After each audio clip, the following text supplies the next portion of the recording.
यहाँ रहने वाले जितने गरीब लोग हैं उनके बच्चों के पास पढ़ने का कोई सुविधा ही नहीं है। गरीब का बच्चा जा रहा है पढ़ने, वहाँ पढ़ता नहीं है, खिचड़ी खाया और घरे चला आया। कॉलेज में खिचड़ी नहीं बट रहा है लेकिन वहाँ से डिग्री बट रही है। बिहार के शिक्षा व्यवस्था का हाल ये है, स्कूल से खिचड़ी और कॉलेज से डिग्री बट रहा है, पढ़ाई दोनों में कहीं नहीं हो रहा है। तो अगर पढ़ाई चाहिए क्योंकि यही रास्ता है गरीबी से निकलने के लिए, तो बिहार में सबसे ज्यादा पैसा शिक्षा पर खर्च होना चाहिए।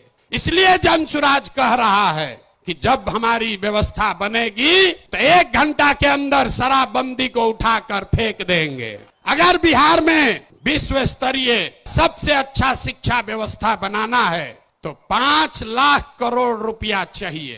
5 लाख करोड़ रुपया चाहिए अगले 10 वर्ष में, तो देश का सबसे अच्छा शिक्षा व्यवस्था बिहार में बना दिया जाएगा।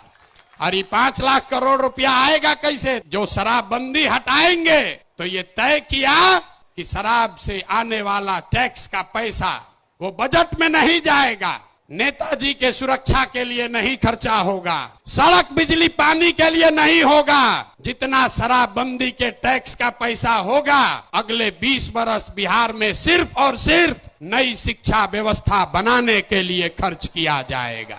अब समझ में आया काहे हटाना चाहते हैं? हर बरिस 20,000 करोड़ रुपया शराबबंदी के चलते नुकसान हो रहा है, तो 20 बरस के पैसे को, शराब के टैक्स को अगर आप नई शिक्षा के व्यवस्था के लिए खर्चा करें तो 4 लाख 5 लाख करोड़ रुपया बिहार के बच्चों के मुस्तकबिल को बदलने के लिए उपलब्ध हो जाएगा। हम ये नहीं कह रहे हैं कि शिक्षा व्यवस्था बनाएंगे, उसका रास्ता भी आपको बता रहे।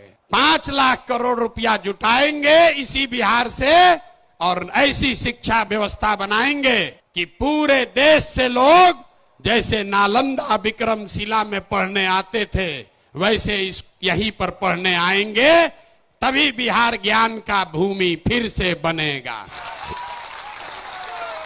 शराबबंदी जाएगा, नई शिक्षा व्यवस्था आएगी।